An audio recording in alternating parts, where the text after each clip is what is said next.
Hi, boys and girls. Mrs. Sadowski back, and we're going to continue today with 2 chapters of By the Great Horn Spoon. This first video is going to be chapter 9, which is The Man in the Hippie Hoppa Hat. Now, we know that they've been giving free haircuts to miners, and we know that they needed to make some money in order to catch that riverboat. $25 each doesn't seem like much to us now, but back then, that was a lot of money, especially since they only had 38 total between the two of them. That should kind of give you an idea of how crazy the costs were. So here we go, boys and girls, The Man in the Hippie Hoppa Hat. 9. The Man in the Hippie Hoppa Hat. It was about a week before Praiseworthy and Jack reached the diggings. They had caught the 4 o'clock riverboat at the end of the Long Wharf. Dr. Buckby came to see them off, but he was staying behind in San Francisco. "I'm going to wait for Cut-Eye Higgins," he said. "He's bound to turn up with my map. I'll meet every ship that comes in until I get my hands on the scoundrel." That night, in their stateroom, Jack polished his horn spoon. Praiseworthy had let him buy it on the wharf with a pinch of gold dust. Finally, Jack tucked it inside his belt and looked at himself in the mirror. All he lacked was a red flannel shirt and a floppy hat. A beard was out of the question, at least for the time being. He glanced at Praiseworthy. He wondered what his partner would look like with his whiskers grown out and a revolver in his belt. Praiseworthy was as tall as Quartz Jackson and as straight as an awning post. There were even sun creases forming in the corners of his eyes. Yes, sir, Jack thought. Praiseworthy would make a fine-looking gent. Their adventure in barbering had paid expenses nicely. There was gold dust left over, and Praiseworthy had poured it into the little finger of his left white glove, for safekeeping. He had made a list of the gold camps the miners had bandied about, and now he studied the names. Chili Gulch, Grizzly Flats, Timbuktu. They sound like dreadful places to take a growing boy. They sounded glorious to Jack. "Don't worry about me, Praiseworthy." I'm thinking of your Aunt Arabella. What would she think if you write from a place like Bedbug or Whiskey Flat or Hangtown? Angel's Camp, she might approve of that, but they say it's a fearful place. Let me see. There's Rough and Ready, there's You Bet, and there's Humbug, not to mention Rawhide, Roaring Camp, and Cutthroat. Well, what'll it be, Master Jack? One place sounds as bloodthirsty as the next. "Hangtown!" Then Hangtown it is.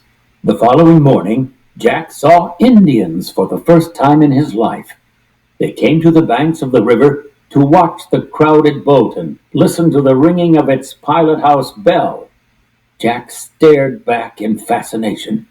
Wouldn't his sisters Constance and Sarah be frightened? But that night, when the flat-bottomed riverboat got stuck on a sandbar, Jack felt a little uneasy himself. What if the savages came aboard when the passengers were asleep and helped themselves to a few scalps? Stuff and nonsense. Praiseworthy smiled, shaving himself at the cabin mirror. The steward tells me they're digger Indians, quite tame. They dig for roots and acorns and are a menace to nothing but wasps and grasshoppers, which they consider a delicacy. With one sandbar and another, it was 2 days before Sacramento City came into view. A shore cannon went off, raising a cloud of dust to announce the arrival of the boat. Townspeople flocked to the river. Praiseworthy and Jack carried their picks and shovels, gold pans, and carpetbags through the crowd. It was the end of June, and the valley shimmered with heat. Wooden awnings stretched over the storefronts like eye shades. As they walked along, Jack kept gazing at the mountains, the great Sierra Nevadas. They stood dark blue and purple against the hot morning sky. That must be where the gold was, Jack thought, and fresh hope shot through him. They were almost there, weren't they? A stage was leaving for the mines at 2 o'clock. To raise their fare, the butler and the boy had no choice but to sell off a pick and a shovel. Mining tools were in great demand and prices were astonishing. The pick and shovel brought $100 each. After paying their stage fare, Praiseworthy poured the gold dust left over into the tips of all 5 fingers of his left glove. He had difficulty getting his hand in, but he made it. His left hand felt as heavy as an anvil. The dust was their grub stake, and he had no intention of losing it to some rascal along the way. We ought to carry a gun, Praiseworthy. A 4-shooter. There's no time for that now, Master Jack. They were the last passengers to board the stagecoach.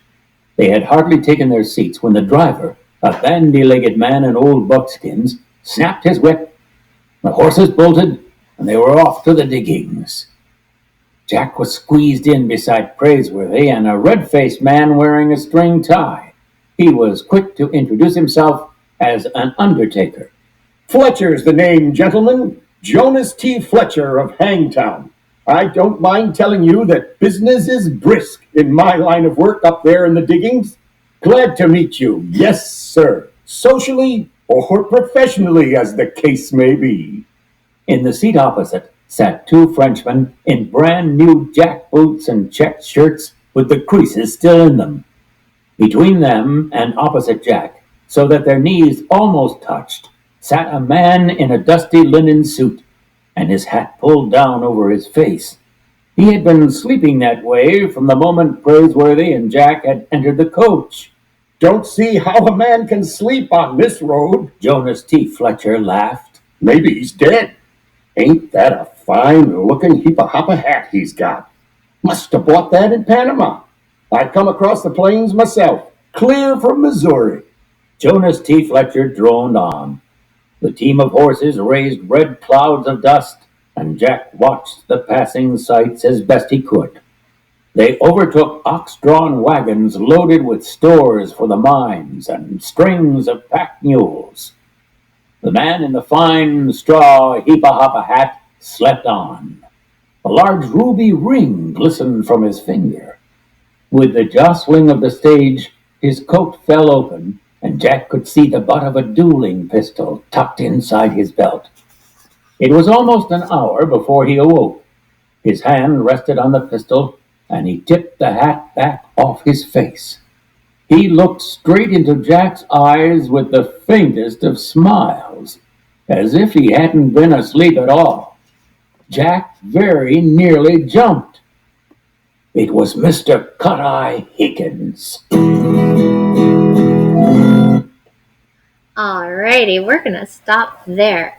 Chapter 9, like I said, super short chapter.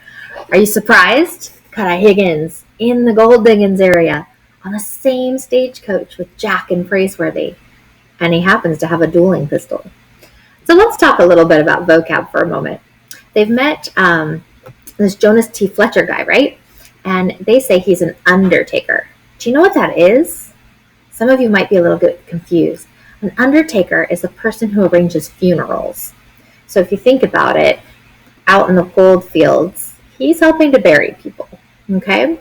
Whether it's professional, like somebody has passed and he's trying to help you out, or if he's actually the one getting you ready to be buried. Okay, so that's that interesting character. The people with their shirts creased all nice, they're brand new to the diggings. But then you have the sneaky man in the hippie-hoppa hat. And the hippie-hoppa hat would have been like a really big, wide-brimmed hat to help keep the shade off of you, out of Panama. Now, if you remember, Cut-Eye Higgins got off the boat in Rio de Janeiro. We're going to find out a little bit more about how it is that he went through Panama and how he's in the gold fields in the next chapter. But for purposes of this chapter, here he is sitting in a suit, big old hat, ruby ring on his finger, and he has a dueling pistol. Now, a dueling pistol is a single shot gun, meaning it can only hold one bullet.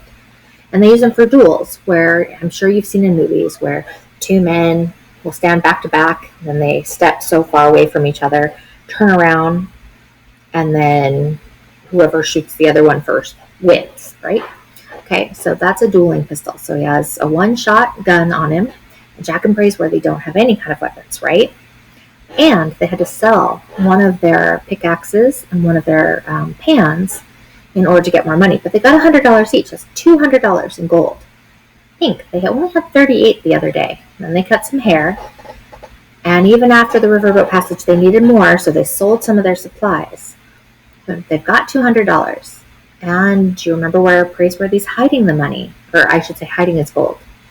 Most of the men would have had a little gold pouch that they would, tie onto their belt.